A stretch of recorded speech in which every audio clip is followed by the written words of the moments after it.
Apocalypse Road. This is a game of car racing and vehicular combat set in a dystopian, uncivilized future, so probably a couple of years from now. Players will control teams of these crazy cars, and they will race around a track and also try to destroy each other, shooting at each other with these big weapons here. The game is published by GMT. Notice the subtle subliminal thing there, and it is based on the same game system as Thunder Alley and the Grand Prix. So if you know those games, you will be familiar with the general ideas here. Like those games, this is a game that is card driven, and a game where teams really matter because a lot of game effects that allow you to move multiple cards, exploiting the slipstream, creating different opportunities, different packs, and so you'll be moving your cards and also, however, moving a lot of cards by other players, which opens all sort of opportunities for diplomacy until, of course, you start shooting your bazookas on other people. The game comes with really nice mounted boards. You have two mounted boards that are double-sided. They're double-sided. That means you have 4 different racetracks. I'll just give you a sense of 2 of them. This is one, and this is another underneath.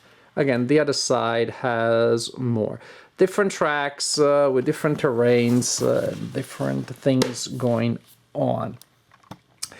You will win the game by scoring victory points. You score victory points by going past the finish line.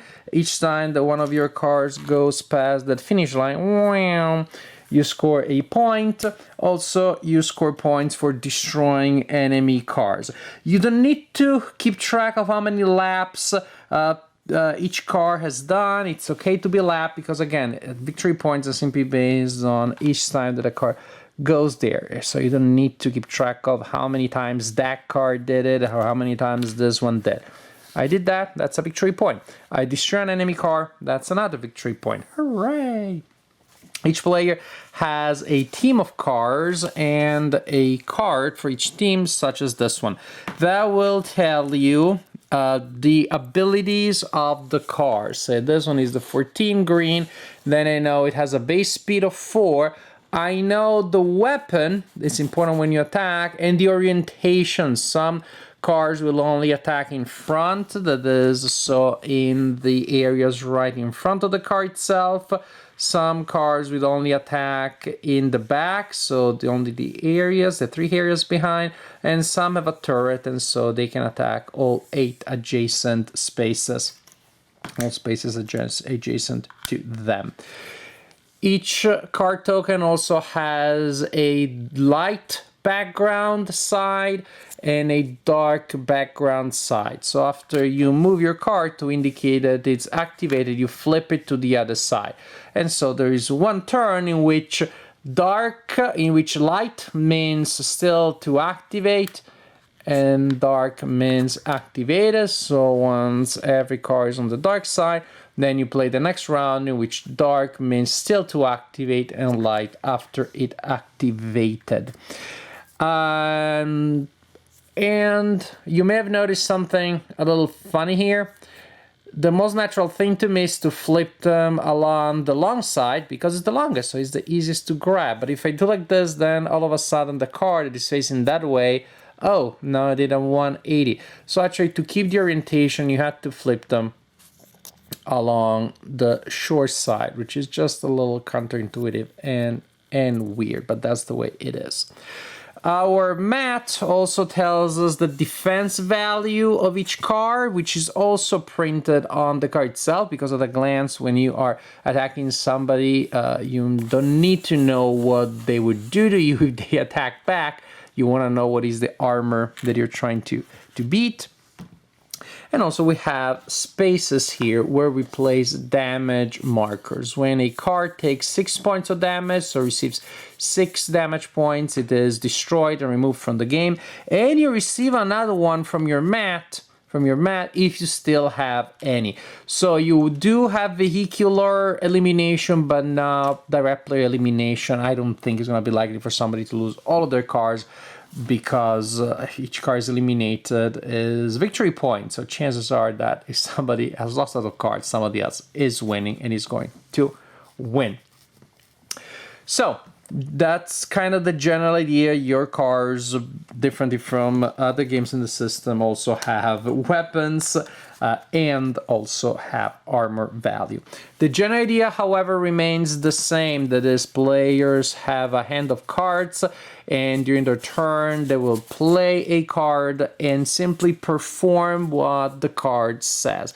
There may be an adjustment to the speed value, in which case then the car must move a number of spaces equal to the base speed plus whatever value is indicated there. And then you may have different kinds of movements simply based on the symbols that you see here and also the description that you see there. Some cards may just move by themselves, and that's just what they do. 1, 2, 3, 4, blah, blah, blah. Oops, too much. 1, 2, 3, 4, blah, blah, blah. When you are behind another car, you also can push them forward. That is always possible, unless you're ramming them. Then there's a symbol that tells you that you're ramming a car, and then you are behind. You perform a ram attack. We'll see how that happens, how that works, how that is resolved. But the important thing is that in this case, you do not have to spend all of your movement points.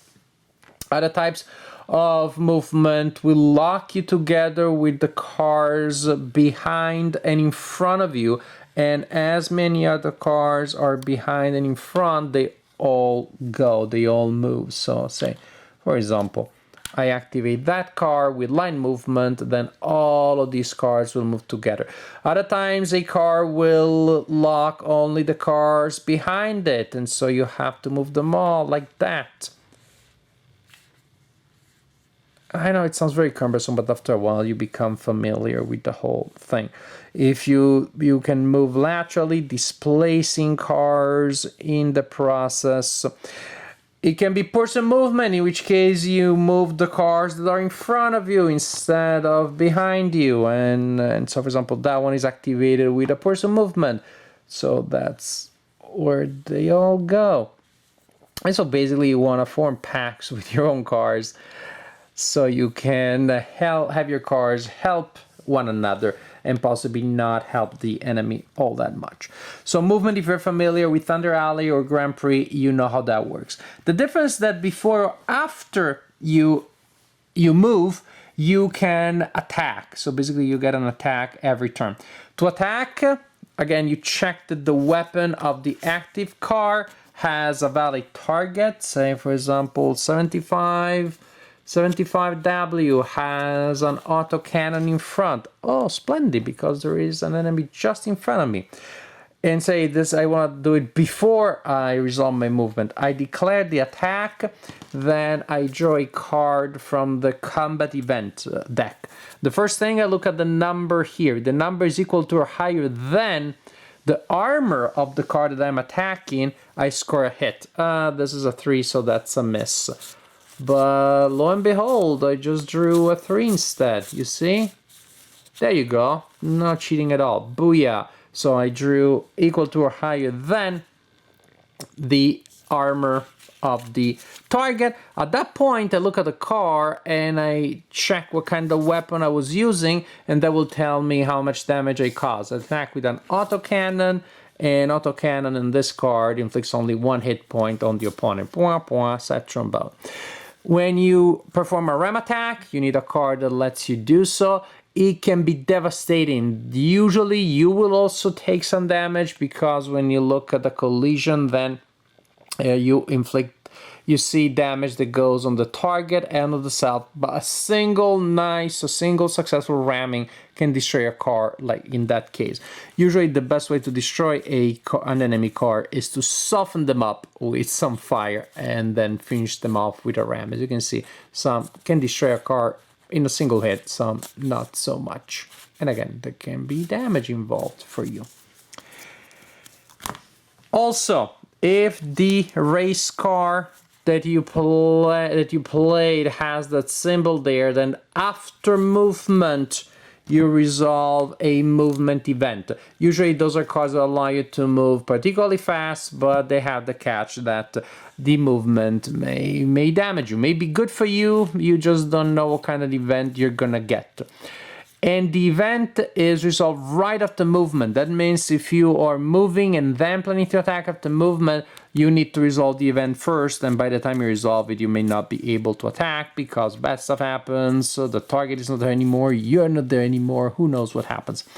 If you attack before, you can attack, then move with a card that resolves an event, then you still resolve the event. So this is the general idea. As you can see, the game is actually pretty simple and intuitive, although it does have more detail than its predecessors.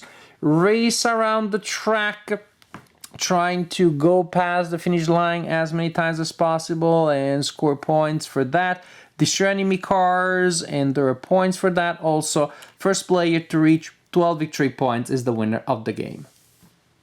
Apocalypse Road. Look, I enjoyed Thunder Alley, enjoyed Grand Prix a lot less for some reason, but Thunder Alley, I loved this. I was very excited because when I saw Apocalypse Road, I thought like, wow, it looks like it has all the things I like from Thunder Alley, plus you get to directly attack people, which is just the one thing that could have made Thunder Alley better.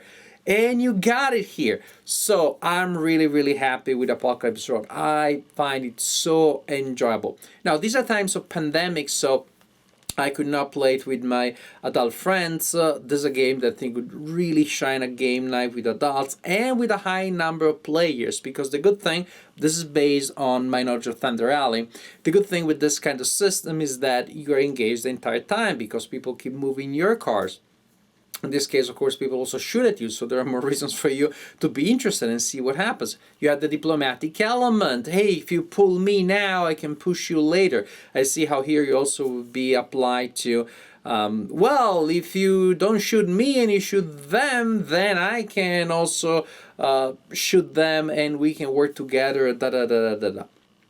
So there's the diplomatic element, and I think it would work really well with a high number of players, 5 or more, and the game lends itself to that amount of players. These are times of pandemic, so I don't have game night with my adult friends. What happens is that I play the game only with 2 and 3 players, only with my daughters that are currently 8 and 10. That tells you the game is simple enough that you can play with an 8-year-old, no problem. The 10-year-old also, no problem whatsoever. And the game was so much fun. So again, I can only comment on the game played a lower number of players, in which the opportunities for diplomacy and interaction are a little lower, but my daughter's still ganged up against me, so there was enough diplomacy there. Well, okay, you attack Dad with the machine gun and the flamethrower and the cannon, and then I rammed that car and we destroyed it, etc., etc., etc. It's always so adorable to see them bonding that way, even if I had to be the sacrificial lamb. It's perfectly fine that as parents we do that kind of stuff. So the game is absolutely great because you have this senseless violence. Is there any reason why you blow up stuff? There isn't even like a big narrative. It's just the sport of the future. You blow up cars, and that's great. You have this senseless violence that is integrated with a racing game, and I like racing games with that excitement, but also with this really dynamic interaction, which are constantly helping each other before or after you try to blow them up with this gigantic weapons mounted on your cars. As I try to minimize pulling or pushing other people, and I'm trying, of course, to maximize the synergy within my own team. But again, the idea that I can try to blow you up, and then the car that would help you if you were still in front of me doesn't help you all that much. So that matters. That matters a lot. So it's not just fun to blow up other friends, other people's cars for the sake of it. That would be already good enough. But it adds a further dimension to the way the cards function, precisely because you have more control over those now. So it adds a whole, to me, other level of decision and strategy to what was already a really fun, really solid element here. You have further replay value based on which cars you bring on the board at any given time, because now you also have unique teams. So you have cars with different functionalities, different weapons, different speed, different armor. So it's not a whole lot more complex than Thunder Rally to play. It's barely any more complex. You only have combat really that is different. But it has so much more to offer in terms of theme, because the theme is to me a lot more engaging now that stuff can blow up. But also in terms of gameplay, you have this other element of interaction. Ultimately, don't get too, obsessed destroying stuff, which is really fun, but ultimately it is a race. If you're able to create a synergy with your team and get 4 or 5 cars past the finish line, that's a whole lot of points. That's a big chunk of the 12 points you need to win. But at the same time, of course, then you're attracting a lot of attention, and then a lot of missiles and bullets are going to start flying towards you. A lot of ramming. But again, that's another interesting decision. I got a fresh card and I can use it to ram your already weakened car, but that gives me some damage, and then somebody is coming from behind and ram my now just weakened car. There are just so many things that can happen. The game is so fluid and it plays so smoothly, so well. I am so happy. I could not be happier with Apocalypse Road. A new implementation of a system that I was familiar with, that I already liked a lot, and that now I absolutely love. And the fact that this game that is so simple, I can play with my kids, I can play in times of pandemic, that also is a huge plus from me. 2 big enthusiastic thumbs up from me for Thunder Alley. For Thunder Alley with Murder, also known as Apocalypse Road. Really such a fun game.